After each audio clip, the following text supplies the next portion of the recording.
Hey kids, comics. Silver-haired Bronze Age babe here, yakking about our comic book collection. And today, in honor of Halloween, I want to talk about House of Mystery.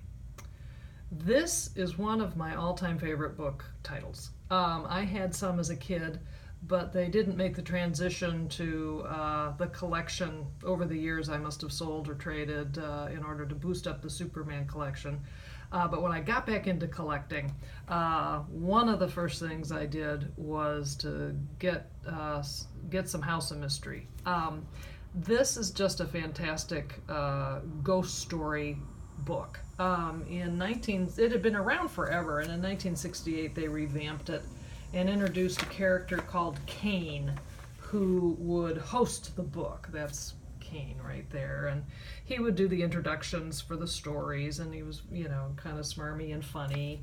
But the thing about this book was that I loved then, and I just really like now, is the fact that they had a bunch of recurring things that would make this book super fun. One of my favorites is they called it Page 13. And it would be different every time, and you'd get this silly drawing, and you'd get something that would, be related to, haunted houses and creepy things. And you could cut things out and put them on your wall and things like that. They also had a regular, just silly kid art stuff. Kane's Game Room, just little comics, by the same guy who I think did the art for Plop magazine. His name isn't coming to mind, but fans of Plop comics would recognize that. And also they had even more. It would just these things would just kind of crop up, and they had once it got going, the letter to the editor page was also a riot. Pretty snarky responses to people, and people would write in with kind of funny things to say.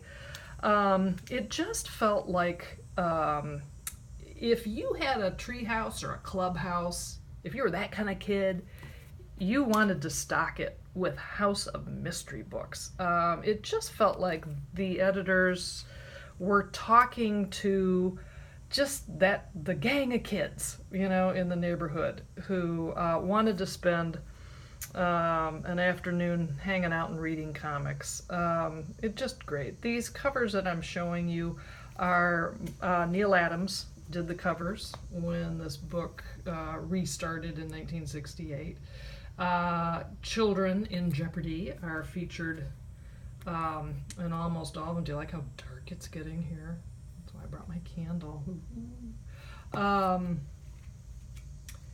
The stories themselves, it's comic code. It's not horror. It's just, really tame ghost stories. But super fun. Some of these covers are just terrific. The Treasury edition there that is behind these books, I would highly recommend it if you haven't delved into House of Mystery before, or if you love it and you haven't gotten that book. It's a wonderful collection of the best of House of Mystery stories, and they had a few famous ones too, so just a terrific book. And I've got a lot more of them, but I'm not going to show them to you now because really I think we've probably gone on long enough. But here's one of my favorite Neal Adams covers. Again, kids, I think they're really scary.